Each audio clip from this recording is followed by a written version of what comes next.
This is The Joe Gaither Show on BamaCentral.com.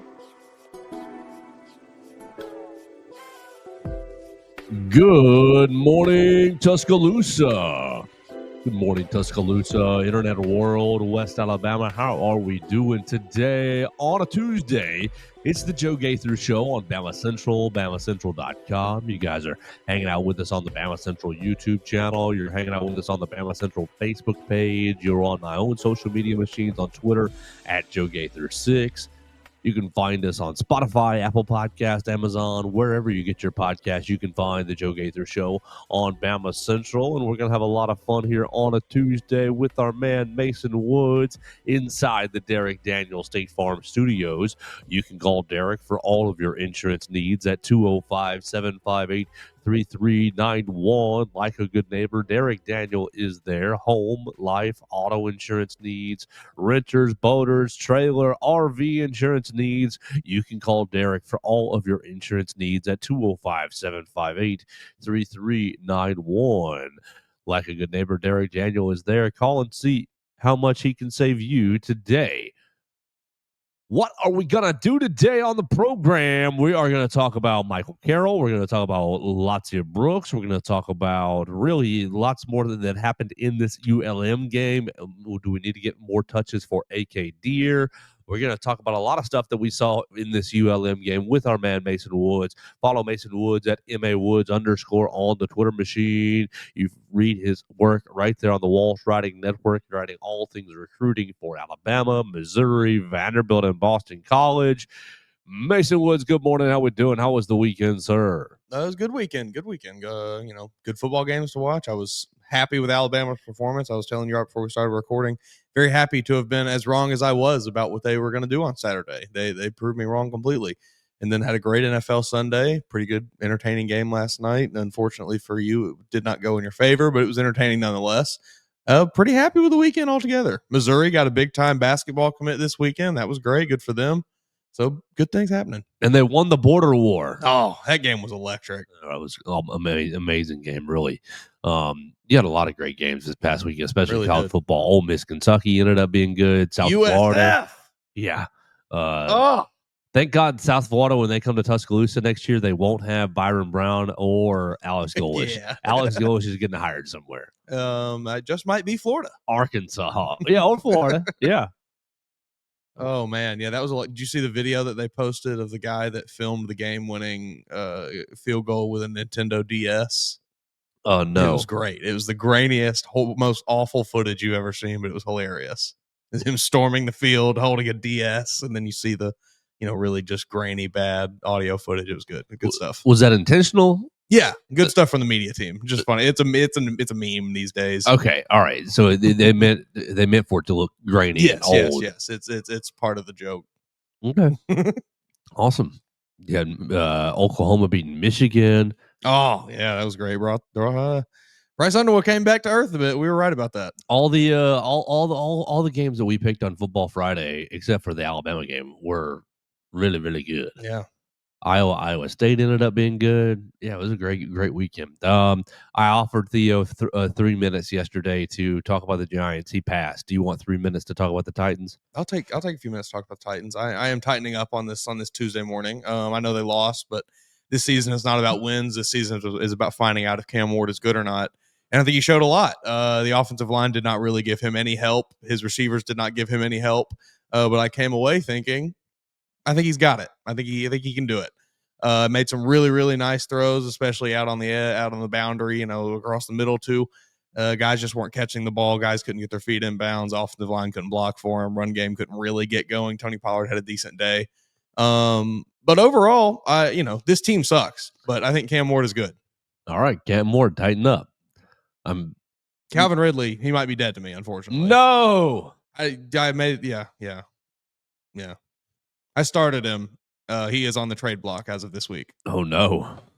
He was terrible. All right. I want nothing to do with him. Well, you can't trade him right now. You got to wait till he has a good game and then trade him. I don't even care anymore, man. Sell high.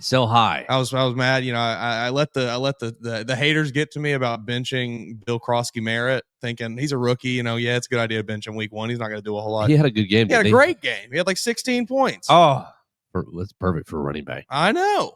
Great game for him though. He will be entering the starting lineup this week. There we go. Mason Woods' elite fantasy football team.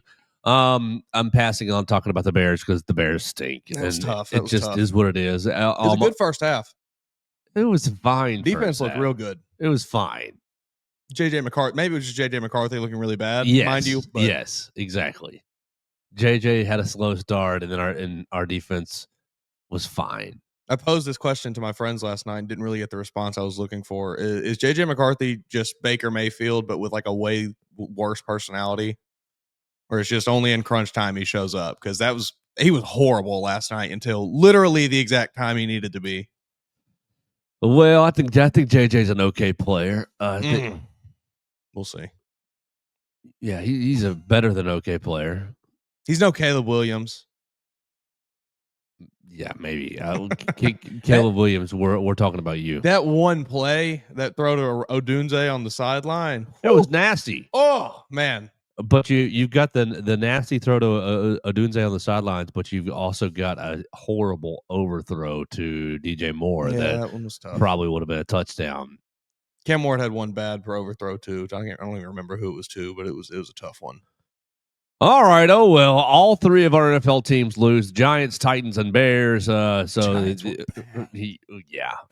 Theo was really heartbroken. They were bad. Did he think Russell Wilson was going to be good? Yes, he thought the whole team was going to be good. That's not smart. The team might be good. You genuinely can't tell with Russell Wilson at quarterback. He thought they were going to be winning 10, 11, 13 games that was or whatever. Never gonna happen. Win the division. I was like, buddy, take a deep breath. Your league neighbor's already mad week one. Yeah, he and Brian Dable. Well, let's talk about Alabama, and I've got several things I want to talk about with the Crimson Tide today. After we heard from Ryan Grubb, from Kayla DeBoer, and from Kane Womack yesterday in the Malmore Athletic Facility, you guys can leave us a voicemail on this week on the football team, on the coaches, on what you want to see them do against Wisconsin at 205-462-7340, extension 800. If you want to be a part of the program, Mason Woods 73-0. We got some initial thoughts out yesterday. What do you think about Alabama's performance against the ULM Warhawks? I mean, it was against ULM, so take everything with a little grain of salt at least. But it was about as close to a perfect performance as I thought you could have. I mean, they really executed in every facet of the game extremely well. The only thing that I didn't see that I was hoping to was some sacks. We continue to not have any sacks from the defense, which is discouraging. But regardless, I think they got good pressure. So take that as you will. The offense looked great. Offense was absolutely humming. Ty Simpson looked great, I thought. Looked very comfortable out there, much more comfortable than he did week one. Now, he was at home against ULM, so we'll see if that continues against Wisconsin and then, really see if it continues against Georgia. But it was a great performance for everybody.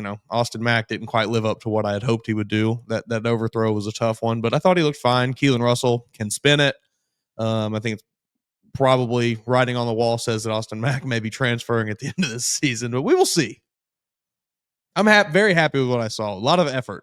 You saw the fire, you saw the effort on Saturday, I thought. Okay, so I was asked this yesterday on WNSP. Do you have any more confidence about this team? Or are you changed? Is your position changed today on a Tuesday than it was on Friday, this past Friday, going into the game? I mean, yes. I think this team. I am more confident in them being able to hang with some of the better teams on their schedule than I was 2 weeks ago after watching them just play abysmal football. Regardless of who your opponent is, 73 points is 73 points. That's a lot of points. It's hard to do. It's not an easy thing to do in a football game. Now, I do think they put the foot on the gas a little bit to send a message to you and I and the fan base as a whole and everyone else involved in the country. But no, my opinion, I've probably gone from, you all heard what I picked last week. What was my final score? I think I said 31-10 or something, but with it being 14-10 at half, maybe, that was probably me at like a 4 or 5 out of 10 confidence with this team. I'm back up to like a 7 range now, 6-7.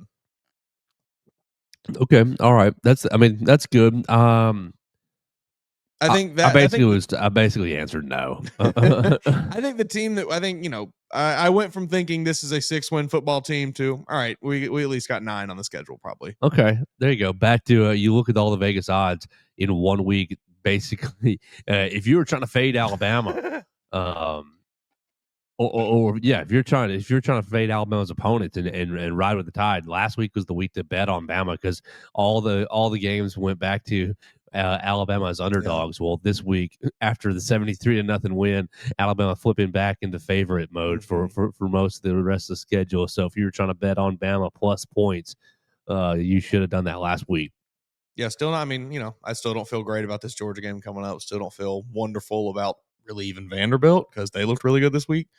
But I think, like I said, I went from feeling like this is a 6-win team to, all right, they're probably at least where they were last season. Yeah, I agree. I agree with that. And did Florida State's performance move you at all? I mean, same thing.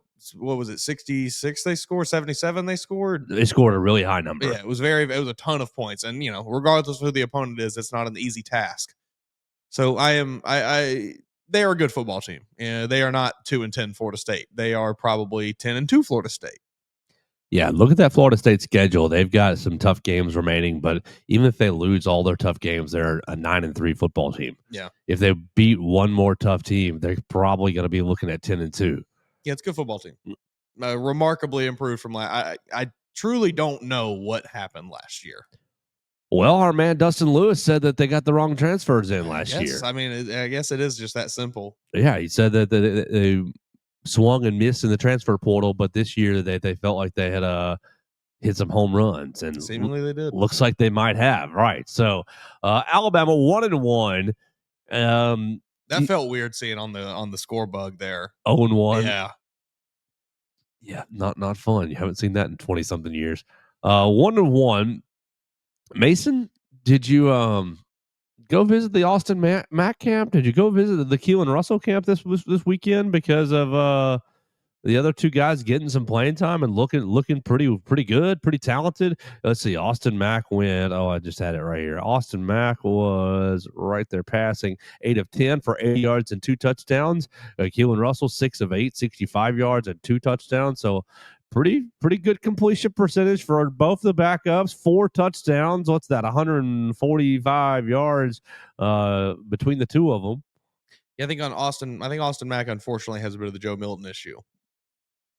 Just arm is too strong. Arm might be too strong to rock it. Yeah. I don't remember even who the ball was to now, but the one overthrow that he had that to Lotzeir. Was that what it was? Lotzeir. Okay, I need to get that in my head. Yeah, Lotzeir. No T. That was a tough one. That was a tough one. It was a great opportunity for him to, get some things going in the camp over there. And you missed your shot. But I didn't think he played bad by any means. I thought he looked fine. Looked like if Ty Simpson were to go down or something, this team will be fine, I think, with Austin Mack.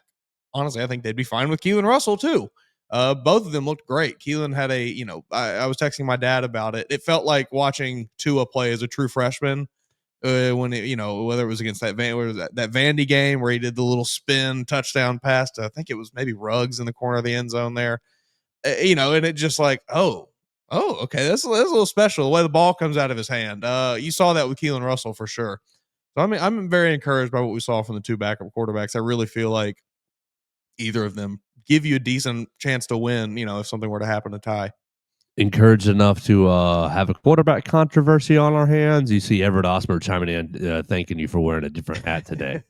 Yeah, I had to rock Titans hat. It's Cam Ward season. There you go. That's your MVP this year. Cam Ward, NFL Rookie of the Year. He's going to win comeback player of the year somehow after such a bad struggling week 1. That's right. With these terrible receivers. That's right. This terrible offensive line and this terrible Walter Payton coach. Man of the Year. Yeah, there we go. That too. He's bringing them all home. He's giving every award. That's right, except for Super Bowl MVP. Yeah, no, they're not getting there. Quarterback controversy on the Crimson Tide. Did you hear Ryan Grubb basically and Kalen DeBoer essentially throw the C word out about quarterback competition? We want to create more competition. That's why Austin Mack goes in the second quarter before the end of the half is up. Obviously, they give the 2-minute drive to Ty Simpson, but the drive before the 2-minute drive, they throw Austin Mack out there with the starters. They said, "Well, we told Ty all week long that we're going to throw throw Austin into a series. We want to see how he responds. We want to keep the competition going. We want to keep things, I don't think it's. I think they said it right. It was all about just seeing how Ty responded. It was all about let's just see what he does here. Let's see how he takes this. I thought he took it pretty well. Came right back in and threw 4 or 5 more straight completions. Scored 3 touchdowns on one drive. Yeah. I don't think there's any quarterback controversy moving forward. Or competition really. I think Austin Mack is firmly a quarterback 2. Keelan Russell is firmly quarterback 3. Ty Simpson is firmly quarterback 1. Now, unless, if Ty plays again, maybe against Georgia, if plays horribly against Georgia or something, now, sure, the door is open for one of those 2 guys because now they look pretty good with the starters on the field. But I don't think there's any real competition until Ty maybe makes it a competition by playing bad. That would be the only thing that made it one. Yeah, I think you just nailed it. I think that as long as Ty plays well, then he's the guy. 17 of 17, pretty perfect on Saturday. Hard to be much better. Right, and did have the drive at the end of the half where he scored 3 times on the one drive. They got it taken away from a couple penalties, but then ended up scoring anyways. I think that's where we're at with the quarterback job. That hey Ty, these 2 guys can play. You better be gripping it and ripping it. Yeah. You heard him last week or 2 weeks now, losing to Florida State. Oh, he didn't trust his reads. He didn't throw the football on time. Well, Ty, now you see we got 2 guys that'll throw the football. If you don't throw the football on time, grip it and rip it. Trust it, man. And I thought Ty did a much better job of that this week. Yeah. Not just holding on to the ball was bad. Now, again, it was ULM. There was not it was a little easier for him out there maybe than it was against Florida State. But I thought he did a better job of getting the ball out and being more decisive with his throws. Yeah, that's really ultimately where I'm landing is that ULM, I think, was that inept defensively. So the pictures looked a little clearer for the quarterbacks. The ball barely touched the ground with any of the quarterbacks, and so I think the picture looked a bit clearer. But I also think it's more of a device for the rest of the team. Hey, Billy, left tackle, right guard, whoever you want to talk about it. Hey, cornerback. Hey, inside linebacker, defensive lineman. You better be on your P's and Q's. Yep. You don't think we'll sub in your backup? Look what we did with the quarterback position. We subbed in his backup as we just wanted to give Austin Mack a chance. And so now it's hey, James Smith, you better be playing hard. We'll take you out. Hey, whoever, we'll take Hubbard, you. Which he did play hard this weekend. Right. If you don't play hard, we'll take you out. And so I think it gives the coaches some actual evidence to be like, see what we did with the quarterback where they never get subbed out no matter what. He was playing good and still got taken out of the game. Yeah, it felt like, and I'm not in the locker room. I'm not around this building that much. I don't know exactly what's happening, but it felt like the team almost lacked a certain level of respect for the coaching staff, thinking that they could just play at their level of low effort in week 1 and everything be okay. And then the coaching staff turned around this week and wanted to send a message that if you play bad, we will bench you and we're not afraid to. I like that. I'd rather lose big with people who are trying hard. I'll take it. Giving high effort. I mean, that is how you build a successful program. That is how you lay the baseline of a successful program right there, because eventually you get to the point where you just don't have bad players. And I mean, honestly, Alabama's kind of there right now. So 73-0. Mason, I think the last time we looked it up yesterday, 1977, 73. That's what it was. Yeah, 77, I think, was it? Against Virginia Tech. That's right, yeah. So Kalen DeBoer, maybe not that bad? I mean, not that bad. He was never getting fired, folks. He was never the worst coach in the country. The video of the lady that drove across state lines to get a Powerball ticket to get his buyout is maybe the best thing I've ever seen. That's up there with Mobile Leprechaun, up there with Hide Your Kids, Hide Your Life. It's one of the best videos ever. It's great. I mean, that's amazing. If I could tattoo a video on myself, I might get that one. That was hilarious. But no, folks, Kalen DeBoer is fine. Alabama is fine. We will have a clearer picture, obviously, against Wisconsin, and a much clearer picture against Georgia. But I think the Tide's okay. If they go out and whoop Wisconsin by 35 points or something, I feel real good about this team. Yeah, it was 42-10 last year at Wisconsin. I'd feel pretty good about this team. Now, that's not saying Wisconsin is some really good football team, because they're not, but it's a Power 5 opponent, and if you go out and handle business like you're supposed to, I'm right back in. Good little defense for Wisconsin. They've only given up one touchdown all year Against MTSU and Miami, Ohio. Yeah. Still just one, yes, that's one impressive, touchdown. sure. But, Alabama, we're not talking about the shutout here for Alabama against ULM. Alabama's only given up 4 touchdowns. I do think the shutout, I mentioned that in joke, but I do think that was an important aspect to getting to seeing the actual goose egg on the scoreboard. That means, it's a big morale thing, I feel like. Yeah, it absolutely is. Especially with how much we talked about the defense last week and the effort and the scheme. What's the problem? Is it a scheme deal? Is it an effort deal? I think when the effort is high, the scheme doesn't matter as much because the guys are really talented. And they were more aggressive on Saturday. Now, again, it's ULM. You had the ULM quarterback, Aiden Armenta, gets out of a sack, gets away from another LT Overton almost sack. And we talked about this just a little bit yesterday, Mason. I feel like for Alabama's sake, they needed Armenta to complete that pass so that you can,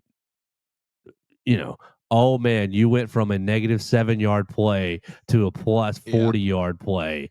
Now they punted anyways on the next play, but if that was you needed that lesson, all right, you completed it down the sidelines. Homeboy got his foot in bounds. Yeah, it's 1st and 10 now on the 46 or so going in. What is the issue with James?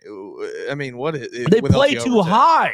Is he not? Do we need to get him some of those grip strengthener things and just have him all day? No, it's they play too high, Mason. They don't play with good hip level, and so you get through the offensive linemen and and I'm so high that quarterback does a little shimmy shake and he's away from me. He's created the space he needs to throw the football, and he's away from me because I'm not staying low and good pad level, exploding through my hips.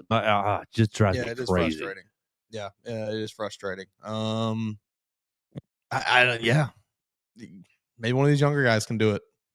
We'll see. They need to. You've seen them. They have those little, basically like elevated tables that the offensive linemen crawl under or whatever. They need to just play. You just slap a whole practice, right? Yeah, 55 yards wide. And hey, we're playing. Everyone's playing under the table today. That'd be good. The entire practice is under. That's what we'll do when we get our middle school football team that we're going to run one day. We'll make them practice like that.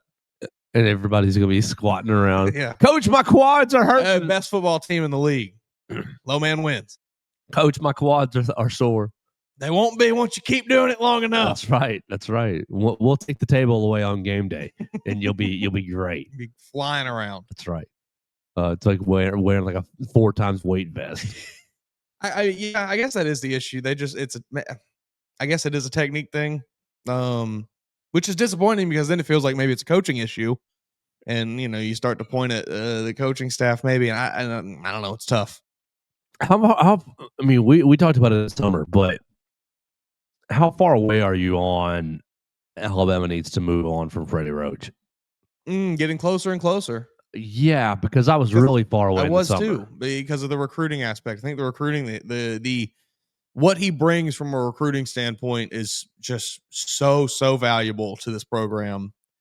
But man, you got to be good in the other spot too, man. Like you can't just be terrible. And look, your track record's not great, Freddie. Let's just be honest here. We've posed the question many times before. When was the last time Alabama had an elite defensive lineman? You got to go back a while. Yeah, before you were hired, Coach Roach. Yeah. And they've been pretty bad. So, since he's been hired. Yeah, and so that's why I don't know that there's a whole lot to take away from this ULM game because I think ULM is that inept, but just some small things that still seem like they're issues, and finishing at the point of attack is a big issue. No sacks against ULM. Pretty sure they only got one against Florida State. I think that's right. Just not good. Yeah, no, especially 12 tackles for loss. James Smith with 3. I think the team only had 3 tackles for loss against Florida State the entire game. It's not great. It's not where you want to be. No, not. What'd you make of some of the young guys getting in there this weekend? I know I saw Justin Hill getting involved. Saw him out in coverage, which is interesting, but he looked fine out there, I guess. Maybe he's he's a little thin out there. Maybe a little thin to be rushing the passer right now. Yeah, you got him playing Wolf, and he's going to be rushing and he's going to be rushing and dropping out in coverage. Who else really stood out to me? I'm trying to even recall now. It's been too I mean, Drake Kirk stood out. Oh man, Drake Kirk, yes. Tap his name down real quick because we'll do a whole segment on him because I think that's funny. I think there's something funny. Caden and QB Reese both getting in there, and I thought they played fairly well. I feel like I think I remember QB Reese making a nice play at least one point, and then just seeing him, there's QB Reese. Well, he recovered the fumble. He recovered the fumble, and he forced the fumble late.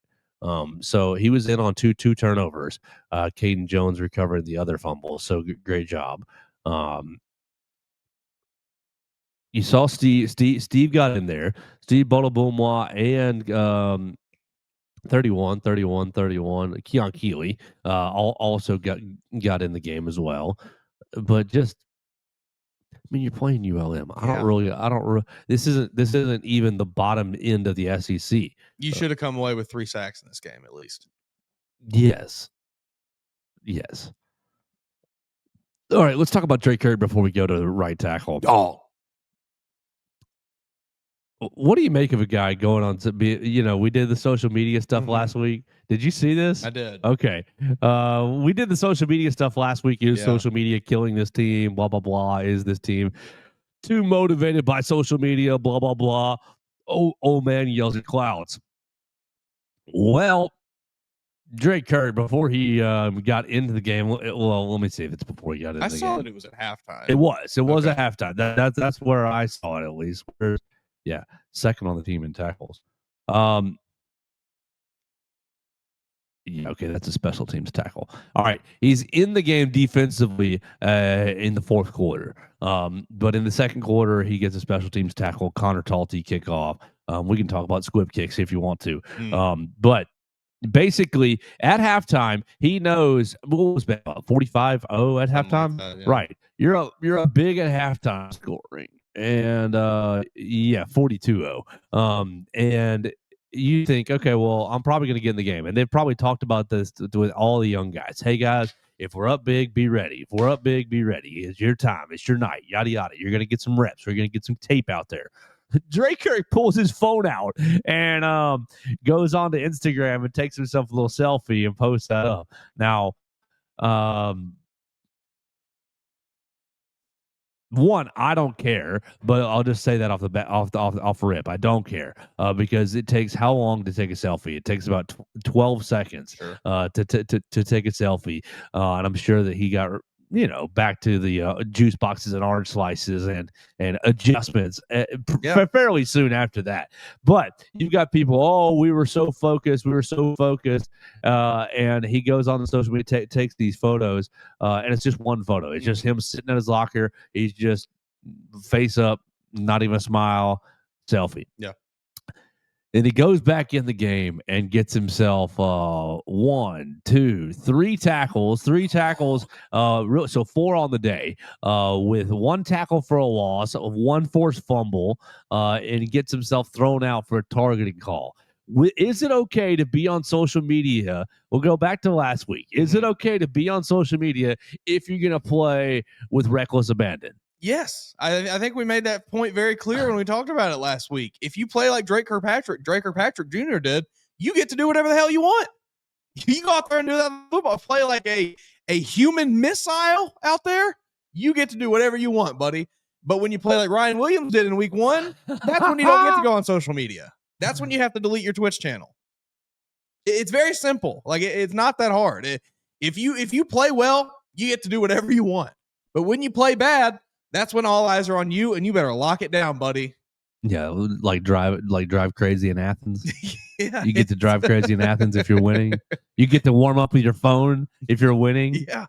The boys warming up with their phones again this week because why? What plays the music that goes into their headphones? And people are yeah, y'all had a Walkman CD, you had an iPod, you had an 8-track player. Mind you, also like headphones that are probably like gifts from all of them doing some various social media brand deal. Like that they've been awarded these headphones from like it's all part of this ecosystem. Yeah, Ryan gave them all Beats by Dre again Yeah. this year, so like they get new Beats by Dre every year from whichever the player rep is. Just nuts. But I thought, okay, so Dre Kirk, going to be suspended for the first half against Wisconsin. Fine. Yeah, it's whatever. But do we need to get more Dre Kirk on the field? Yes, we do. You need more. You need more Dre Kirk on the field just from an attitude perspective. Yes. Not even, I don't care. I don't really even care about how he plays. Malachi Moore didn't play the best at sometimes, but you needed them on the field from an attitude perspective. You just need that gritty dog attitude on this football team, especially right now after an embarrassing week 1. And now the public opinion has shifted back a little bit in your favor, but you need to really put the foot on the gas here. And hey, everybody, we're still Alabama. Put that dog on the field. You think Dre Kirk's getting in trouble this week for putting a selfie up in the locker room? Yeah, probably. I'm sure someone is giving him a good one. Yeah, that's fine. He probably had to run 5 sprints. He shouldn't be doing that. Like it's not, he should not be doing that. But it doesn't matter that he did it if he plays as well as he did. He said, "Y'all watch this. Y'all watch what I'm about to do. They're about to put me in. They're about to put me in. And I'm about to crack somebody's head." Dude, he played like a human missile. It was crazy. I mean, launching him, reckless abandonment, like you said. It was the way that Bray Hubbard played last season. Well, he hit the one ULM offensive player that forced the fumble for QB Reese to pick up, and perfect hit too. Kane basically said we made fun of QB for getting chased from behind yesterday. He's like, we wanted that defensive touchdown. Three turnovers for the defense. You had Justin Jefferson make an athletic play. I mean, it was an athletic play on the interception. You had QB with a scoop and score. One of the DBs, I don't know who it was, tried to pick it up and run, but couldn't end up hauling it in. And then the third was just QB Reese basically punching a ball out in a pile and Caden Jones falling on it. So 3 turnovers for the defense. First 3 defensive turnovers of the year. Encouraged by that. Now, take everything with a grain of salt from this week. It was ULM, but that was one of the things I think we all wanted to see was the defense maybe force get some takeaways, and that's what they did. We got to get Dre Kirk back on the field ASAP. Oh man! First play of that second half against Wisconsin. Hey man, you're going right back out there. What do you think his dad and Nick Saban are up in the press box talking about watching him down there? Saban's just saying, "You remember when I told you to do that?" And he's like, "Why do you think he's doing that, Coach?" No, they're up there. Because when did targeting become a thing? Oh. They're up there. We go. That's what it is. They're up there. God, I hate what they've done to this game. Yes. This game is so soft. Yes. Miss Terry's oh, calm down, Nick. Dre Sr. is up there like, that was a great hit, man. They shouldn't have called that. He's up there dog cussing the referees. Yeah. That's a BS. That's who, they're trying to throw him out for being aggressive. And Nick's like, I like to see that kind of play out of defensive back. I would love to see Dre Kirkpatrick just start the second half against Wisconsin. Yeah. First play of the second half, Dre Kirkpatrick Jr. on the field. We'll get you back in there, Bray and Keon. We'll get you, but yeah. I want a little taste of that here. Right. Hey, go set the tone for the second half. You remember what you did last week and got in trouble? That's okay. Do it again. Yeah, we'll do it right over again. Like we said, certain penalties like that, we will excuse them if it's an effort thing. If it's a stupid penalty, that's when there's issues. And plus, it was close enough to me. It was close enough to where the targeting, like you got people going, it wasn't targeting. It was, I think it was. It was close enough to where it didn't look like Dre's out there trying to hurt somebody, Bingo. like trying to actually hurt somebody. He no. just was, I'm playing hard. Yeah. And so you have Dre's targeting and you have Jeremy Bernard's pass interference are the two penalties that I'm kind of excusing. You got two holding penalties and a false start that I'm not as excusing, but yeah, we're just playing hard. We're giving max effort, and I hit you a little high. Yeah, I can excuse a lot of penalties if it boils down to you just trying to physically dominate somebody, and that's what both of those were. Both of those examples that you laid out there, really, especially that Jeremy one, because that was just all about like, all right, buddy, I got you. We'll take it. That's fine. We're up 60-0 right now. I will just run you over. That's cool. So, you got any other defensive thoughts? We haven't talked to any offense. We're going to talk Michael Carroll and Lotzeir Brooks. Yeah, and I guess we did talk a little quarterback controversy. Touch. You mentioned Justin Jefferson. I thought he redeemed himself nicely with that interception. You know, I think that's just kind of what he does best. You know, is not being a guy that's necessarily getting his hands dirty, being a guy that's maybe a bit more finesse based, and that's fine. But at some points, you still have to step up and make a play. But I thought they did that as a whole pretty well. James Smith, we already said your 3 tackles for a loss, 4 on the day. So four total tackles, 3 tackles for a loss.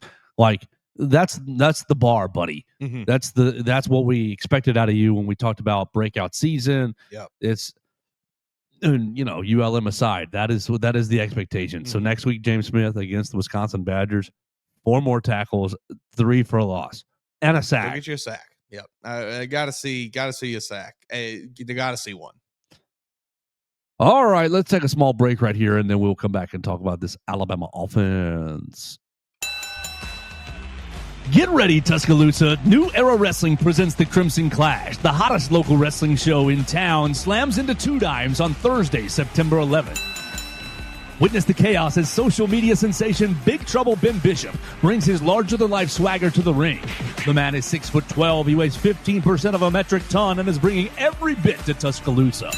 Feel the heat when our new champion Sleazy C. Caden Newton defends the open title, and don't miss the brutal street fight between the modern-day Kings and the unstoppable force known as the Draw. It's the same weekend as Alabama hosting Wisconsin, so keep the Tuscaloosa energy high with the Crimson Clash. Doors open at 7 p.m. and the bell rings at 8 p.m. at 2 dimes on the Strip. Grab your tickets now on Eventbrite by searching New Era Wrestling and use promo code RADIO for 20% off. New Era Wrestling, where legends are made and the battles are epic.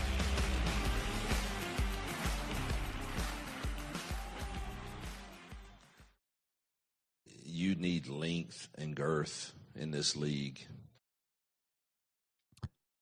All right, welcome back to the Joe Gaither Show on Bama Central. We're proudly presented by Derek Daniel State Farm Insurance. You can call Derek for all of your insurance needs at 205-758-3391. Like a good neighbor, Derek Daniel is there. Call and see how much Derek can save you today. I don't know if you saw him on social media yesterday, Mason, but they had a golden retriever puppy upstairs that the Daniel family has procured, and so Derek was getting acclimated with the office. So that's a good way to do it. If you're into golden retriever puppies or a good deal on insurance, come by and see Derek Daniel right here off McFarland Boulevard, past the Tiger Rock, past the Rustic Rehab, right here on the left. 205-758-3391. Go ahead. I got one more note on this Drake Kirkpatrick picture that I did not notice until I really took a closer glance at it. Where did these goggles come from? Are these his locker room goggles? That's just the swag goggles. I know he can't wear those on the field. He went into the locker room and just is that the first thing he does when he gets in there? Just throws the goggles on? Like, where did these Oakley ski goggles come from? I know it's a fashion thing and people, but like, what are we? All right, that makes me a little upset. I got to be honest. I don't care about posting the picture if you play like you did. What are we doing? Did you walk in the locker? You had to have walked in the locker room and immediately thought, "Where are my goggles? I got to get them on my head." Put them on my head. Take my swag picture. We're about to, losing me with the goggles a bit. Rock out. He's got a timer. Rock out. 0 hours, That's 0 great. minutes, 0 seconds. That's great. They're about to put me in the game. I'm about to rock out. Let's go. Oh man, the goggles are killing me. Oh goodness gracious, Drake Kirk. So if you keep hitting like that, Drake Kirk, then it's fine. Yeah, do whatever you want, buddy. I'll continue to laugh about it, but do whatever you want. Let's flip to the offensive side of the ball. Besides stirring up a fake quarterback controversy, I want to be clear with I totally think that is not what's going on. Let's flip to what I do think might be going on, and that's at right tackle. Ooh. Right tackle, they bring in Michael Carroll with 11:40 left to play in the second quarter. And the coaching staff told us going into the game and told SEC Network really that you're going to see new faces. And we saw some new faces. We saw, of course, we assumed we were going to see Jaden Roberts, and we did. Yeah. I assumed we would see more Olas Lennon, and we did a little, but it was later in the game. Yeah. What was more indicative to me of, maybe something's going on here is Michael Carroll playing a lot of right tackle. Michael Carroll playing 3 minutes and 42 seconds worth of right tackle. And that may not sound like a lot to you, but when you stack it all up in football plays, that is 3.5 hours. Right. That's a long time that he got in there with the first team offense and mixing in with the second team offense and kind of finishing up there with Keelan Russell as well. So Michael Carroll plays right tackle, and you ended up with Jaden Roberts, you ended up with Gino Vandermark, you ended up with a couple of different guys at right guard right there. But we'll just roll right into it. Go back to the Florida State game. Every single time that Alabama dropped back for coverage, okay, every single time is a little excessive. Most of the time that Alabama dropped back for a pass, Wilkin Formby was getting helped by a tight end or a running back chipping out of the backfield before they left to go running the route. So you slowed down the routes just a little bit to get extra help and chip on right tackle, helping Wilkin. Now, obviously, the athlete for Florida State is a lot different than the athlete at ULM, but you were chipping fairly consistently through the day on Saturday or 2 Saturdays ago against Florida State. You didn't do that against ULM because of the athlete, and Wilkin did fine, but so did Michael Carroll. What do we think? 5-star freshman out of Central Bucks East, Pennsylvania, by way of IMG Academy in Florida. What do we think? Is Michael Carroll going to be your starting right tackle when Alabama goes to Athens in 2.5 weeks? Well, Ryan Grubb told us directly it is a quarterback or it is a right tackle competition. And, it feels like that's kind of the first time that this coaching staff has, I know that we saw him play Saturday. So obviously we all knew it was kind of potential, but this feels like the first time the coaching staff has actually tried to use the media to send some sort of message. They're sending a message to Wilkin, I would assume, that, hey, you better get it together or we will start this freshman over you. And I don't think Wilkin wants that, if I had to guess. Being a guy that is a hometown guy that's been there as long as he has, I would imagine that he does not want to lose this job. So that probably, if anything, that's going to light a fire under him. Now, do I have much confidence after 2 weeks that Wilkin is going to be able to keep Michael Carroll off the field? I don't know. I think my confidence in Wilkin keeping that job for the rest of the season right now is at maybe a 55-60%. I'm not. It's not been great. It's not been a great opening 2 weeks. You mentioned the chipping there, and to me that is an obvious sign that okay, this guy can't really do it because you have to be able to you have to be able to block the one-on-ones. It's part of the job. I understand there are plays where you will get help because it is a scheme thing, whatever. But you have to be able to block those one-on-ones, and when you're limited like that, where basically every time you drop back in a pass cover, pass pro, you need Josh Cuevas coming and laying a bone-crushing hit on your guy just so you can get the advantage in pass protection. It's not a great sign. So I don't know that Wilkin keeps Michael Carroll off the field. I think they will continue to give him reps in this Wisconsin game, and they will kind of just keep evaluating what he does in that game. And if it's really good, we'll probably see him against Georgia as well. Yeah, I think that's. You said your confidence in Wilkin holding this job is 55% or so. Yeah, I would go a lot lower. Yeah, I was trying to be nice. That's okay. But yeah, no, I'm not. No, I don't feel great about holding it. I think Michael Carroll is right on his heels. Yeah, I would say my confidence in Wilkin holding this job is maybe at a 3 out of 10. He's gonna need pancakes, and he's gonna need dominant one-on-one reps against Wisconsin this week to maybe take a step forward. Right, and you're going to need to run the football behind him. You got to be able to run the football on both sides of the offensive line. And it not just be, Kevin Riley uses his speed to burst through a tiny hole, and it's really all about him and not the line.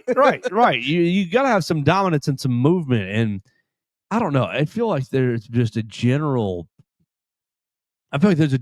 flaw on the entire Alabama football team of playing too high in the hip. So we talked about it with getting sacks, or not getting sacks. But I feel like it's the same thing for the offensive line. Get your butts lower and drive somebody off the ball. They're too big these days. Well, 6'7". You know how hard it is to get low when you're 6'7". I understand. They're Michael Carroll, too you're damn big. You're 6'6" Michael Carroll.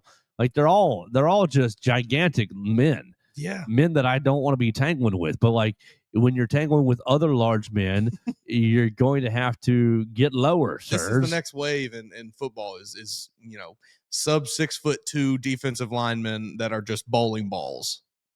They'll be dominant. You're not kidding. I mean, Bears have a decent one, Andrew Billings, who's like 5'11". Yeah, that's going to be the future right there. You get you a 5'11", 310, right clogging up the middle. You can't get under me. Golly. So, yeah, I'm with you that I think that you're going to see more Michael Carroll this week.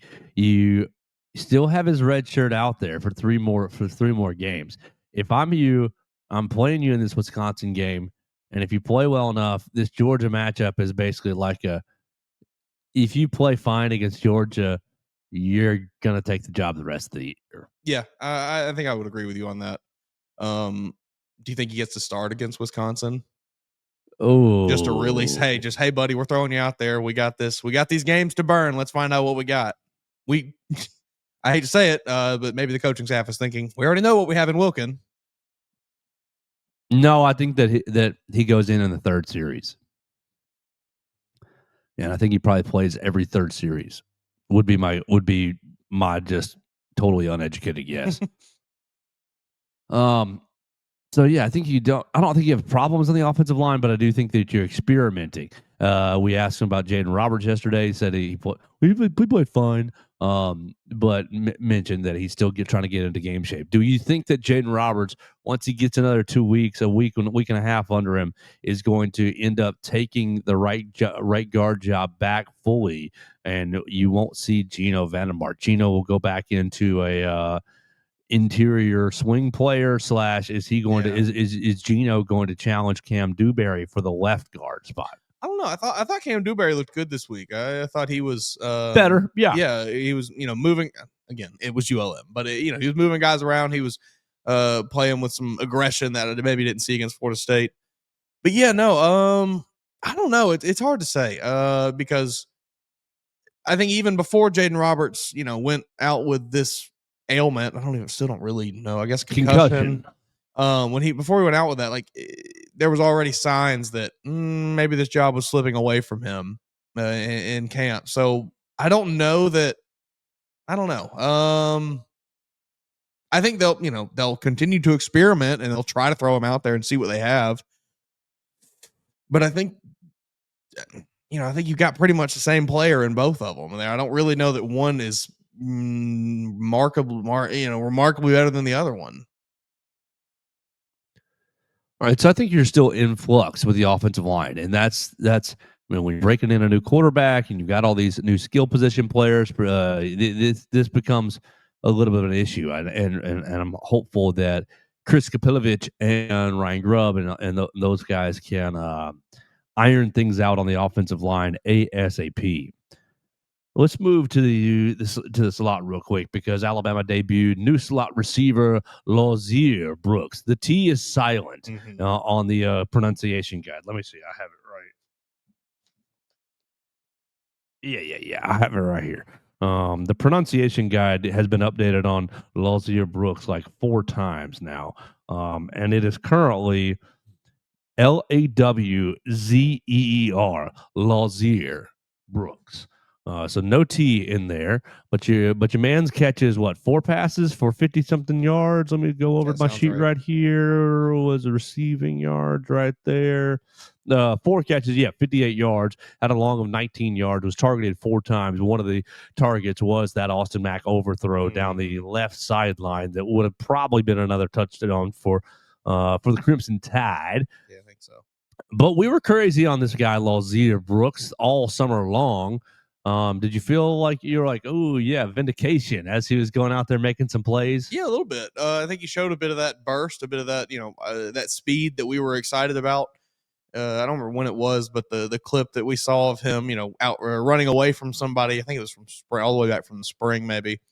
But you just see him hit that second gear, and it's like, oh, he's got different speed. You saw a little bit of that on Saturday. You saw him get past that first man and kind of plant his foot and really turn on the jets a bit and, burst up field for 10 or 15 yards. I was encouraged by what we saw from Lotzeir Brooks. I think we will continue to see more and more Lotzeir Brooks as the season goes on. Yeah, and so becomes what the heck do you do with the wide receiver group? Does this You tell Ryan Williams, hey, buddy, you better get right or get benched. right? Okay, I mean, so I know was he's going to hurt go a right different now, way. but his week 1 performance did not encourage me whatsoever. I was going to go a little different way. Through 2 weeks, are you through 2 weeks? How do you feel about Isaiah Horton? Isaiah in this game, Horton receiving right there, 3 catches, 51 yards, and a touchdown. Yeah, I feel fine about Isaiah Horton. I think new guy, new offense. Maybe just taking him a little bit to still get comfortable. I'm not writing him off just yet. I think if we get past the Georgia game and he still only has whatever 3 catches for 51 yards and a touchdown on the season, maybe I'm a little concerned at that point. Because I think Lotzeir and Cole Adams forces you to stick Ryan back outside, and Jeremy's your number one by far. And you've got Ryan and Isaiah. Basically, you guys play the other outside receiver, and then we'll mix in Rico Scott when Jeremy gets tired. You got a plethora of riches at the position. Oh, yeah, I mean, you have a huge problem, right? Oh no, I mean a huge problem, a huge embarrassment of riches is right. I don't want to speak too soon, but would not shock me to see some of these guys on new teams next year. Oh goodness, yes. The portal is going to be waiting for these guys. Yeah, hate that. Jalen Hale. You just got to pick which ones you want. Yeah, Jalen Hale's probably gone. Yeah, he's going to go to Arkansas State, and that'll be great. Yeah, I just think that the Lotzeir Brooks shows you all the skill sets that you need out of the slot, and looked a little Jalen Waddle-esque. Yes, very Jalen Waddle-esque. You got people who are, you put Ryan in that role last week, and he did okay. He wasn't near as explosive as you wanted him, and then obviously alligator arms on a couple of different plays. Boy, soft. But Ryan did end up having the 2 defensive penalties, drawing 2 defensive penalties against Florida State that gave you automatic first downs. Valuable. And he pulled a lot of coverage away from Jeremy Bernard in the slot. So I think you're going to end up still using Ryan all over the offense in the slot and outside. But I think that Lotzeir and Cole Adams, both of those guys, effectiveness encourages you to be a little bit more versatile with Ryan Williams. Yeah, I mean, is the attention that Ryan Williams has garnered being the, what the uneducated viewer may think is the wide receiver. It's Ryan Williams. He's the number 1 guy, when really it is Jeremy. But everybody thinks about Ryan when you think about their receiver core. They're just going to use him as a decoy to get other guys open. I mean, hey, wherever you want to line up, you're going to get double teamed. Somebody else will be open. Yeah, that's what happened against Florida State with Jeremy Bernard. I hate that for Ryan. That's unfortunate. You're going to have to work a little harder to get open this year, buddy. But yeah, welcome to your sophomore year. That's what happens. That's what's happening to Jeremiah Smith this year too. Right. This is just a natural progression for receivers. We're going to take one away. Well, the other guys better be ready to step up. And Lotzeir, you better be. You get Ryan going deep and Lotzeir underneath. It's gonna be some tough coverage assignments. They gotta work a hook and ladder into this offense with all the speed they got on these receivers. You know how fun that would be. Ryan Williams catches a curl. Lotzeir, the old 80-yard touchdown. The old folks would lose their mind. Oh, it'd be amazing. This ain't football. That'd be so cool. That would be awesome. Oh man, we could. I wouldn't rule it out for this staff. I would have ruled it out for any of Saban's staffs. Yeah, I think Ryan. Should that be next week's question, Ryan Grimm? hey, Coach Grimm. Coach, you thought about a hook and ladder? When you gonna work that lateral in? You got Jeremy on the outside. He's just gonna lateral it right there to Ryan Williams, man. And then they'll be running. We'll run. Got Isaiah Horton blocking 30 yards downfield. Oh yeah. We'll run Lotzeir on the pitch on Ryan Williams pitch man. Oh yeah, that'd be sweet. I'm envisioning it now. That is one thing that got a bit lost in the fallout of week one is that I think this staff just offensively at least can do some fun creative things that didn't quite work out week one, obviously, because the timing was so bad. The offensive line couldn't block and so on and so forth. I think you saw the looks at some points, and you definitely saw them this past week, and I think we will hopefully continue to see them. But it's just like a little more fun. It's just more fun offensive looks, or unique looks. Pair that with the enormous talent gap that you have with most of the teams on your schedule, and it should be a whole lot of fun. I mean, yeah, Jeremy's second touchdown, third touchdown of the game. How many did he end up having? Jeremy's touchdown out of the backfield where he motioned into the backfield and kind of took a little pitch or whatever through the interior of the offensive line was fairly creative. And so can't wait to see it flipped on some other team later in the season. Right. He had Jeremy, three catches, 67 yards, 3 touchdowns. Get your bets in for Jeremy Bernard Bolitnikoff. 2 touchdowns, excuse me. You might have decent odds still. Yeah, somebody was messaging me the other day. Oh, Jeremy Bernard, Heisman Trophy. I said he said he needs one more good game to be in Heisman talks. I was like, he needs about 5 more good games because he's a wide receiver. Yeah, but Bolitnikoff, I think he might be there. There we go, Jeremy Bernard. Watch out, gonna be we got to start doing over under lines for Jeremy Bernard going into Saturday's games. All right, Mason, we had a lot of fun yesterday talking to Ryan Grubb, talking to Kane Womack, and talking to Kalen DeBoer over the Malmore Athletic Facility. You can see all those videos on the Bama Central YouTube channel. We're going to wrap this up right here, and we're going to head over there talking to some players today. Players on Tuesday, coaches on Monday, SEC teleconference on Wednesday is kind of the order. Hey, coach, on Wednesday night, no media on Thursday and Friday. So today we'll end up hearing from 3 to 6 or so players, and we look forward to getting over into the Malmore Athletic Facility here in just a little bit. Stay tuned to the Bama Central YouTube channel for all those press conferences, and we stay tuned to the Joe Gaither Show right here on the Bama Central YouTube channel on Apple Podcasts, Amazon, and Spotify. We had a lot of fun hanging out in the Derek Daniel State Farm Studios. We'll talk to you tomorrow right here on Bama Central and BamaCentral.com. Thanks for joining us on today's edition of the Joe Gaither Show on Bama Central. Keep up with Joe on all his social media pages at Joe Gaither6. Subscribe, rate, and review the show on Spotify and Apple Podcasts, and be sure to read us daily at BamaCentral.com.